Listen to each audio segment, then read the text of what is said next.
കന്യാസ്ത്രീകളുടെ അറസ്റ്റിൽ ജാമ്യാപേക്ഷ നൽകുന്ന കാര്യത്തിൽ ഇന്ന് തീരുമാനമുണ്ടായേക്കും. ഹൈക്കോടതിയിൽ ജാമ്യാപേക്ഷ നൽകാനാണ് ആലോചന. NIA കോടതിയെ സമീപിച്ചാൽ കൂടുതൽ സമയം എടുക്കും എന്നതുകൊണ്ടാണ് തീരുമാനം. ഛത്തീസ്ഗഡിലെ ക്രൈസ്തവ പുരോഹിതരും CBCI അഭിഭാഷക സംഘവും നിയമവിദഗ്ധരുമായി കൂടിക്കാഴ്ച നടത്തി. ബൽറാം നെടുങ്ങാടി ഇപ്പോൾ വിശദാംശങ്ങളുമായി ചേരുന്നുണ്ട് ഡൽഹിയിൽ നിന്ന്.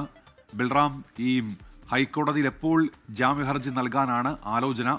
എന്തൊക്കെയാണ് വിവരങ്ങൾ? Balram, good morning.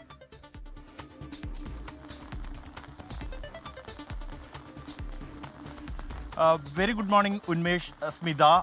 ഈ ജാമ്യ ഹർജി ഹൈക്കോടതിയിൽ നൽകണോ വേണ്ടയോ എന്ന കാര്യത്തിൽ തീരുമാനമെടുക്കാനുള്ള ആലോചനകൾ ഇപ്പോഴും തുടരുകയാണ്.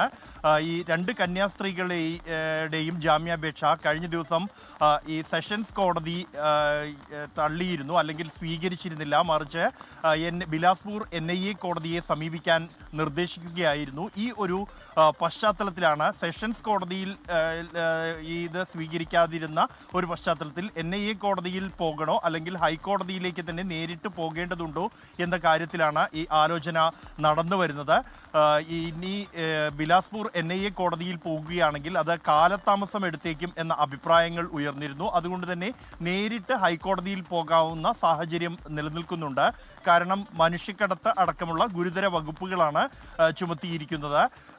അതേസമയം തന്നെ മൗലികമായ അവകാശങ്ങൾ, അത് മതസ്വാതന്ത്ര്യത്തിൻ്റെയും യാത്രയുടെയും അവകാശങ്ങൾ, ഇവ ലംഘിക്കപ്പെട്ടു എന്ന ആരോപണമാണ് ഈ CBCI അടക്കമുള്ളവർ മുന്നോട്ട് വയ്ക്കുന്നത്. ഈ ഒരു പശ്ചാത്തലത്തിൽ നേരിട്ട് ഹൈക്കോടതിയെ തന്നെ സമീപിക്കാൻ കഴിയും. ഇതുമായി ബന്ധപ്പെട്ട CBCIയുടെ അഭിഭാഷക സംഘം, ലീഗൽ സെല്ലും ഒപ്പം തന്നെ അഭിഭാഷക സംഘവും അടക്കമുള്ളവരും ഇതുമായി ബന്ധപ്പെട്ട ചർച്ചകൾ നടത്തുകയാണ്. ഇക്കാര്യത്തിൽ തീരുമാനമുണ്ടായാൽ ഉടൻ തന്നെ അതനുസരിച്ച് വലിയൊരു സാഹചര്യത്തിൽ അത് നേരിട്ട് തന്നെ ഹൈക്കോടതിയെ തന്നെ സമീപിക്കണമെന്ന അഭിപ്രായമാണ് ഉയർന്നിരിക്കുന്നത്. അക്കാര്യത്തിൽ തീരുമാനമെടുക്കുകയും തുടർന്ന് ഇതുമായി ബന്ധപ്പെട്ടുള്ള നിയമ നടപടികൾ ആരംഭിക്കുകയും ചെയ്യും.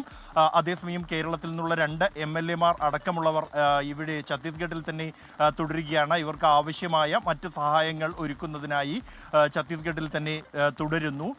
അതേസമയം ഈ സംഭവത്തിൽ രാജ്യവ്യാപകമായ പ്രതിഷേധങ്ങൾ വീണ്ടും കനക്കുകയാണ്. കഴിഞ്ഞ ദിവസവും പാർലമെന്റിന്റെ ഇരുസഭകളിലും വിഷയം ഉന്നയിച്ചിരുന്നു. എന്നാൽ രാജ്യസഭയിൽ ഇത് ചർച്ച ചെയ്യാൻ തയ്യാറായില്ല. അത് ചർച്ച ചെയ്യണമെന്ന് ആവശ്യപ്പെട്ടുള്ള നോട്ടീസുകൾ രൂപാധ്യക്ഷൻ തള്ളുകയായിരുന്നു. ലോക്സഭയിൽ നോട്ടീസുകൾ തള്ളിയെങ്കിലും ശൂന്യവേളയിൽ കേരളത്തിൽ നിന്നുള്ള 3 MPമാർ, KC വേണുഗോപാൽ, ഒപ്പം തന്നെ കൊടിക്കുന്നിൽ സുരേഷ്, ഫ്രാൻസിസ് ജോർജ് എന്നീ 3 MPമാർ ഈ വിഷയം ഉന്നയിച്ചിരുന്നു. ഒപ്പം തന്നെ ഇവർ ഉന്നയിച്ച കാര്യങ്ങൾക്ക് ദുർഗിൽ നിന്നുള്ള BJP അംഗം വിജയ് ബാഗേൽ മറുപടിയും നൽകിയിരുന്നു ലോക്സഭയിൽ. ഈ ഒരു സാഹചര്യം നിൽക്കെ ഇന്നും ഈ വിഷയത്തിൽ സഭ നിർത്തിവെച്ച് ചർച്ച ചെയ്യണമെന്നാവശ്യപ്പെട്ടുകൊണ്ടുള്ള നോട്ടീസുകൾ അവ ഇരുസഭകളിലും നൽകാനും ഒപ്പം തന്നെ പാർലമെന്റിന് പുറത്തുള്ള പ്രതിഷേധം തുടരാനുമുള്ള ഒരു തീരുമാനത്തിൽ തന്നെയാണ് പ്രതിപക്ഷമുള്ളത്. കഴിഞ്ഞ ദിവസം നടന്ന പ്രതിഷേധത്തിൽ പ്രിയങ്ക ഗാന്ധി അടക്കമുള്ളവർ പാർലമെന്റ് കവാടത്തിൽ ഈ വിഷയം, ഛത്തീസ്ഗഡിലെ കന്യാസ്ത്രീകളുടെ അറസ്റ്റ് ഉന്നയിച്ച് നടന്ന പ്രതിഷേധത്തിൽ പങ്കെടുത്തിരുന്നു. സമാനമായി തന്നെ മറ്റ് വിവിധ ക്രൈസ്തവ സംഘടനകൾ അടക്കമുള്ളവരും രാജ്യവ്യാപകമായി തന്നെ ഈ വിഷയം ഉന്നയിച്ചുകൊണ്ട് പ്രതിഷേധത്തിന് ആഹ്വാനം ചെയ്തിട്ടുണ്ട്. ഉന്മേഷ്, സ്മിത. ബൽറാം നെടുങ്ങാടിയാണ് ഡൽഹിയിൽ നിന്ന് വിവരങ്ങളുമായി നമുക്കൊപ്പം ചേർന്നത്. ലോകത്തെവിടെയായാലും ഏത് സമയത്തും 24 വാർത്തകളും ഓഗ്മെന്റഡ് റിയാലിറ്റി പാക്കേജുകളും എക്സ്പ്ലെയിനറുകളും വിശദമായി കാണാൻ ഞങ്ങളുടെ YouTube ചാനൽ നിങ്ങൾക്ക് സബ്സ്ക്രൈബ് ചെയ്യാം.